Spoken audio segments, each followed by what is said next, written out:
Good morning students. हमने previous video के अंदर पोजीशन टाइम ग्राफ के बारे में डिस्कस किया।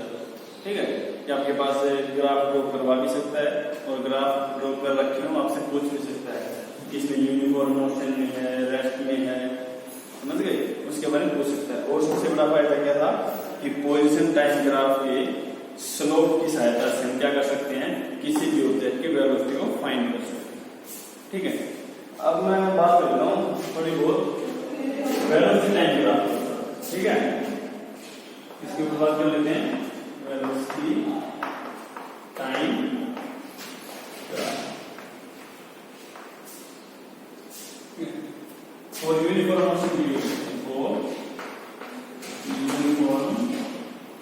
मोशन। यूनिफॉर्म मोशन आपको पता है क्या होता है, यानी कि जो एक स्मॉल या सेम इंटरवल ऑफ टाइम के अंदर सेम डिस्टेंस ट्रैवल करता हो, ऐसा मोशन क्या कहलाता है, यूनिफॉर्म मोशन कहलाता है। मान लो कंसीडर कर लेते हैं we have an object which is moving with a uniform motion along X axis. ठीक है, अलोंग एक्स एक्सिस मोशन कहलाता है विद वेलोसिटी v। इसी वेलोसिटी से v वेलोसिटी मान लो किसी समय t1 समय, ठीक है, किसी भी समय उसकी वेलोसिटी कितनी है, कुछ नाम देते हैं 50 मीटर पर सेकंड। इस समझाने के लिए जैसे क्या मान रखा है v कि कोई ऑब्जेक्ट है जो v वेलोसिटी से, ठीक है, मूव कर रहा है along X axis. Uniform motion है तो भाई सीधी सी बात है कि अपनी स्पीड तो चेंज करेगा नहीं कि अभी कभी तो 10 मीटर पर सेकंड से चला रहा है, 50 मीटर पर सेकंड से चला रहा है, ऐसा तो नहीं फिक्स है उसकी कि 50 मीटर पर सेकंड अगर 50 मीटर ही रहेगी अब भी और 10 मीटर बाद भी। ठीक है ना, इन्होंने अगर एक सेकंड में 50 मीटर की डिस्टेंस ट्रैवल कर रहा है तो अगले एक सेकंड में भी 50 मीटर की ट्रैवल करेगा, उससे अगले एक सेकंड में भी 50 मीटर की डिस्टेंस ट्रैवल करेगा। तो फिर यूनिफॉर्म मोशन यानी कि अगर v वेलोसिटी से चल रहा है तो v से ही चलता रहेगा। t1 पे अगर इसकी वेलोसिटी v थी इसी समय तो t2 पे इसकी वेलोसिटी कितनी रहेगी, v ही रहेगी, है ना। अगर 5:10 पर इसकी वेलोसिटी v है या 50 मीटर पर सेकंड है तो 5:20 मिनट पे इसकी वेलोसिटी कितनी है, 50 मीटर पर सेकंड है। अगर वो अपनी वेलोसिटी चेंज कर देगा तो उसकी डिस्टेंस अलग आएगी। अगर मान लो शुरुआत में धीमा है फिर बाद में तेज चलेगा तो डिस्टेंस अलग ट्रैवल करेगा, तो यूनिफॉर्म मोशन नहीं रहेगा। जबकि खुद कह रहा है कि वेलोसिटी टाइम ग्राफ का जब यूनिफॉर्म मोशन हो यानी कि उसकी velocity does not change with time, time velocity change नहीं होगी। ठीक है, तो जो ये ग्राफ आपके पास ये जो एरिया है इस ये जो एरिया है इसके ऊपर कुछ नाम ले लेते हैं। ठीक है, जो एरिया है आपका इसका वेलोसिटी टाइम ग्राफ का जो एरिया है वो आपको क्या देगा, डिस्प्लेसमेंट क्या देगा, वो आपको डिस्प्लेसमेंट। ये आपको पहले से पता है, ये ग्राफ वो नहीं है, ये बात आपको पहले से पता है। आपको पहले से पता है कि वेलोसिटी क्या होती है, वेलोसिटी क्या होती है, डिस्प्लेसमेंट अपॉन टाइम। ठीक है, यानी कि यहां से डिस्प्लेसमेंट मेरा क्या हो जाएगा, वेलोसिटी इनटू में टाइम। ये आपको पहले से ही पता है। इस एरिया क्या है, अच्छा ये क्या बनेगी, रेक्टेंगल बनेगी ना, सी डी t1 t2 क्या है, रेक्टेंगल बनेगी। और जिसका एरिया होगा इधर, जो इसका एरिया होगा, ठीक है, इस पोजीशन टाइम ग्राफ के अंदर जो ये एरिया होगा कितना होगा, रेक्टेंगल का एरिया कितना होता है, लेंथ इनटू ब्रेड्थ, यानी कि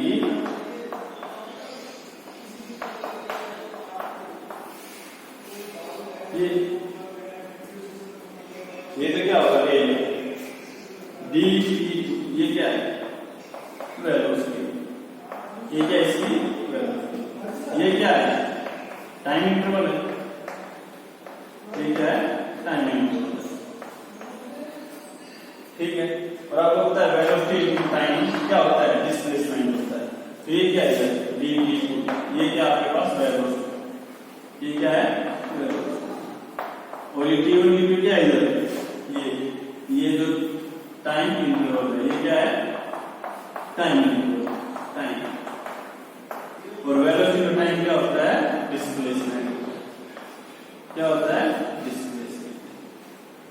जैसे एक नंबर क्वेश्चन घुमा फिरा के पूछ सकता है कि आप इस वेलोसिटी टाइम ग्राफ के अंदर आप वेलोसिटी कैसे निकाल, डिस्प्लेसमेंट कैसे निकाल सकते हो, इसके एरिया से निकाल सकते हैं। इसका एरिया क्या होगा, डिस्प्लेसमेंट होगा। तो सबसे बड़ा फायदा वेलोसिटी टाइम ग्राफ का, सबसे बड़ा फायदा क्या है कि with the help of this velocity time graph we can find velocity displacement of the object.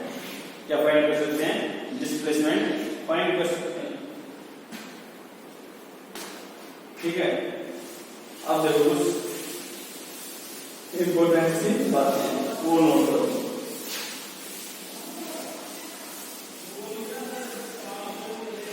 कुछ इंपॉर्टेंट सी क्या है बातें वो नोट करो एक बार।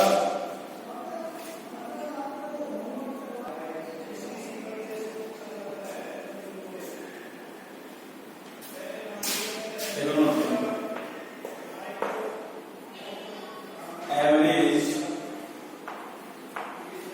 वेलोसिटी and instantaneous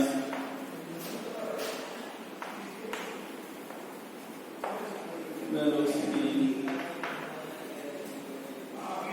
ठीक है, इसको नोट करो। अगर आप इसमें अक्सर दिखाई नहीं दे रहे हो तो कोई वर्कशीट में आ जाएगा, हिसाब दिखाई दे रहा है मेरे हिसाब से। Average velocity and instantaneous velocity of A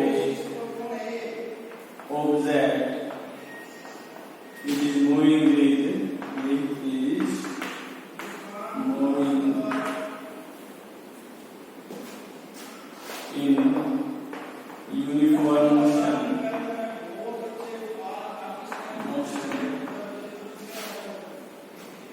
always equal।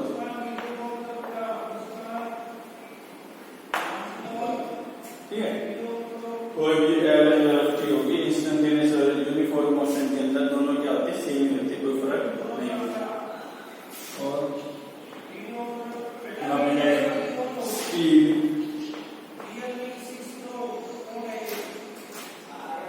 Never be negative. Okay, object कभी भी नेगेटिव स्पीड आती है। ठीक है, वेलोसिटी आपकी पॉजिटिव नेगेटिव जीरो हो सकती है, कोई भी डिस्प्लेसमेंट पे होगा, डिस्प्लेसमेंट आपका जीरो हो सकता है। ठीक है, और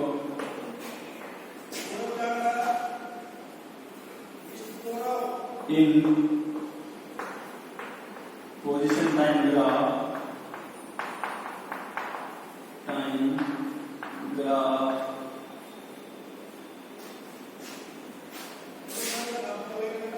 we can calculate, we can find velocity of the object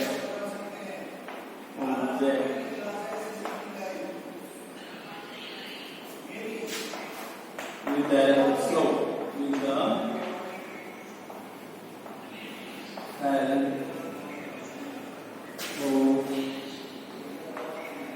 slope। ठीक है,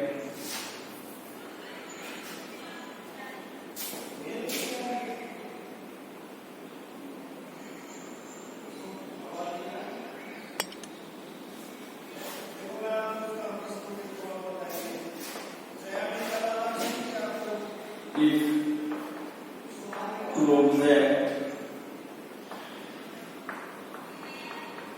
moving with unequal velocity,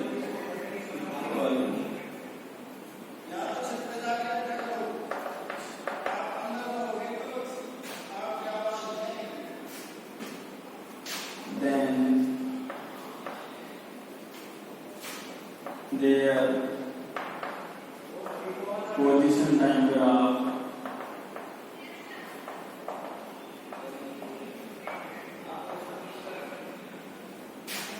intersect each other।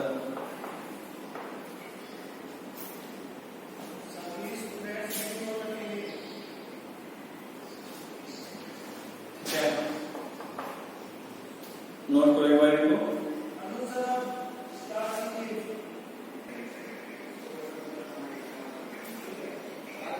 देखो रिलेटिव वेलोसिटी के बारे में कुछ बेसिक सी बात नहीं, कुछ ज्यादा आपको इतना वो नहीं कि लोड लेना दिमाग के ऊपर, सिर्फ समझनी है। फिजिक्स में ज्यादा मैथ की बात नहीं है तो मैथ से बता सकते हो, ठीक है। कंपटीशन एग्जाम वगैरह में वहां से हो सकता है। रिलेटिव मोशन के बारे में है क्या, रिलेटिव मोशन, ठीक है, of objects in one dimension.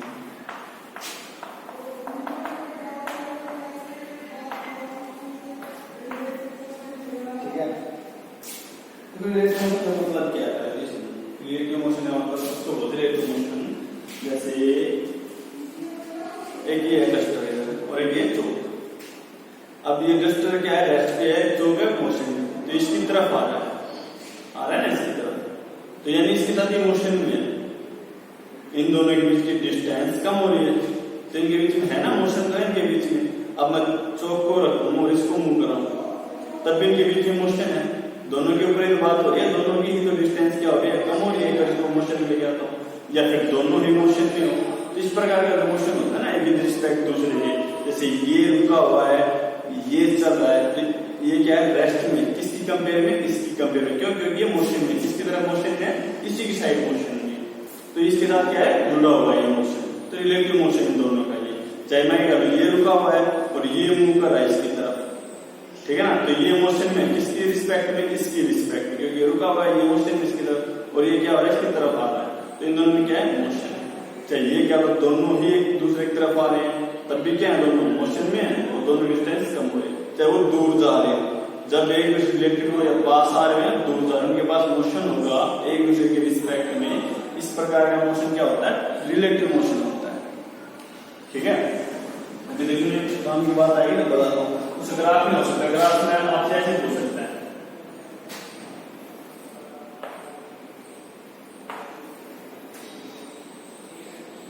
ये मान लो इधर टाइम के साथ, ये इधर पोजीशन, ठीक है, और ये दिखा ये ए ऑब्जेक्ट है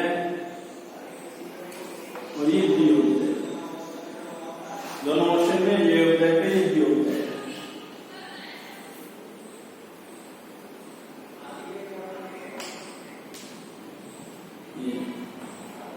ठीक है, पैटर्न। तो अब बताओ इनमें से किस ऑब्जेक्ट की वेलोसिटी ज्यादा है, ठीक है, दोनों मोशन में, समझ गए, और स्ट्रेट लाइन में दोनों। तो आप मुझे ये बताओ ए ऑब्जेक्ट और बी ऑब्जेक्ट में से किसकी वेलोसिटी ज्यादा है, तो किसकी ज्यादा है, दोनों में किसी भाई। देखो इन दोनों के बीच में जितना गैप इधर था, जितना डिस्टेंस है, डिस्प्लेसमेंट जितना इधर था, उतना ही यहाँ पे भी है, उतना ही यहाँ पे भी है। जब इनके बीच की डिस्टेंस या दूरी या डिस्टेंस ही कम भी हुई, इनके बीच की डिस्टेंस ही ना कम हुई ना ज्यादा हुई, इसका मतलब दोनों स्पीड क्या है, सेम है। अगर इनमें से कोई सा भी ज्यादा तेज होता तो या तो ये तेज होता तो ज्यादा गैप बना लेता इसके साथ, अगर ये होता तो इसको क्या करता, क्रॉस कर जाता। अगर पीछे वाले ऑब्जेक्ट की स्पीड ज्यादा होती, इसको क्रॉस कर जाता, आगे निकल जाता इससे ज्यादा होता है, ज्यादा डिस्टेंस कवर कर लेता है, इससे गैप ज्यादा कर लेता। अब दोनों के बीच क्या है, डिस्टेंस सेम है, यानी दोनों की वेलोसिटी क्या है, सेम है। ये होता है रिलेटिव मोशन के ऊपर ग्राफ में। जैसे मैं कहूँ कि आपको ग्राफ बनाना है, ठीक है, कि ए ऑब्जेक्ट जो है उसकी वेलोसिटी ग्रेटर देन है बी ऑब्जेक्ट से, तो पोजीशन टाइम ग्राफ क्या होगा उनका, पोजीशन टाइम ग्राफ क्या होगा, सीधी बात मान लें मेरे पास है बी ऑब्जेक्ट, ये इसकी वेलोसिटी है बी ऑब्जेक्ट, अब उसके साथ क्या होगा, अब कैसे बनाऊं, ऐसे बनाऊं या ऐसे बनाऊं, कैसे बनाऊं, सीधी सी बात है भाई, इनके पास ए जो ऑब्जेक्ट है उसकी वेलोसिटी ज्यादा है, तो जो शुरुआत में की डिस्टेंस की धीरे धीरे धीरे धीरे क्या हो जाएगी, ज्यादा हो जाएगी, और इसके लिए क्या होगी, वो धीरे धीरे क्या हो जाएगी, वो ऐसे ज्यादा हो जाएगी। यहाँ पे डिस्टेंस कम थी, ज्यादा हो गई, ज्यादा हो गई, ज्यादा हो गई, क्यों, क्योंकि तेज चल जाता है ऑब्जेक्ट, तो ये ऑब्जेक्ट क्या है, ज्यादा। अच्छा मान लो बी ऑब्जेक्ट की वेलोसिटी ज्यादा है ए ऑब्जेक्ट से। फिर ग्राफ बनाओ अब बी ऑब्जेक्ट क्या मान लेंगे, ज्यादा मान लेंगे ए ऑब्जेक्ट से। ठीक है, ये क्या है टाइम के लिए, ये पोजीशन के लिए। ये ए ऑब्जेक्ट क्या है, ये ए ऑब्जेक्ट, और ये जो इधर है ये है बी ऑब्जेक्ट। अब बी के अगर ज्यादा क्रॉस हो जाएगा, ये क्या इनका, ये इनका मीटिंग टाइम, क्या है इनका मीटिंग टाइम, इस समय मिल गए। और ये क्या है, ये जो पोजीशन है इधर, ये क्या है, ये मीटिंग पोजीशन, मीटिंग पोजीशन। क्योंकि बी क्या है, बी कर रहा है, क्रॉस कर गया इसको, ठीक है ना, आगे निकल जाएगा। खुद कह रहा है बी की वेलोसिटी इससे ज्यादा है, आगे निकल जाएगा उससे। ठीक है, ऐसे क्वेश्चन आ सकते हैं नंबर में। अब देखो अपने रिलेटिव मोशन में जो न्यूमेरिकल्स वगैरह पूछे जाते हैं,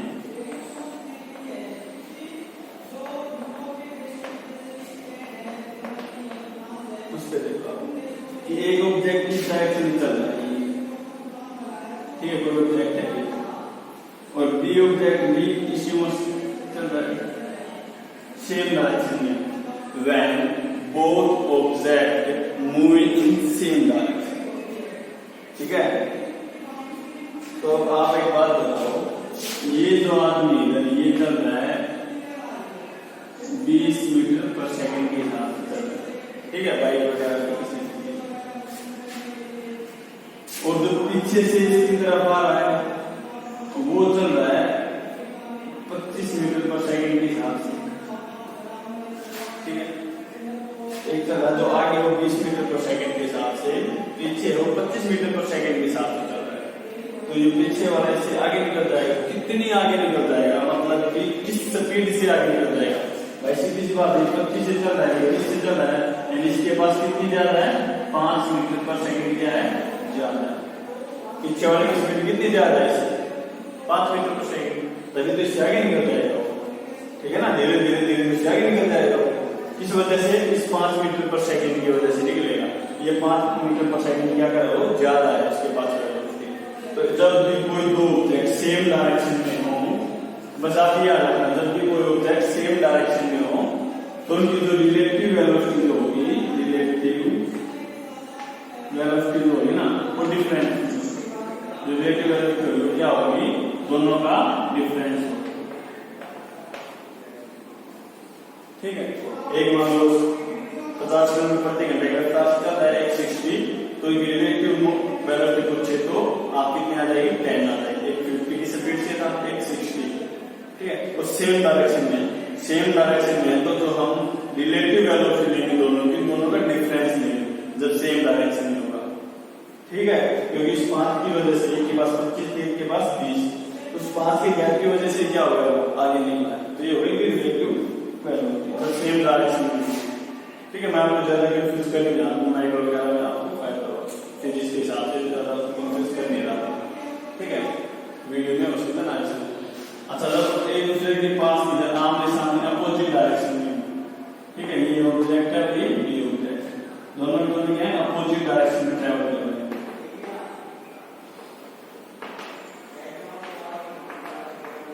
ठीक है, अपोजिट डायरेक्शन।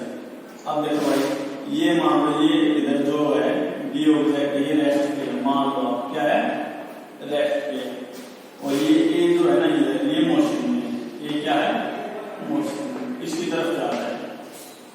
इसको मान लो इससे यहाँ तक जाने में 10 मिनट का समय लगता है। कितने मिनट का समय लगता है, 10 मिनट का। बी ऑब्जेक्ट है, रेस्ट पे है, ए ऑब्जेक्ट मोशन में इसकी तरफ 10 मिनट का समय लगता है।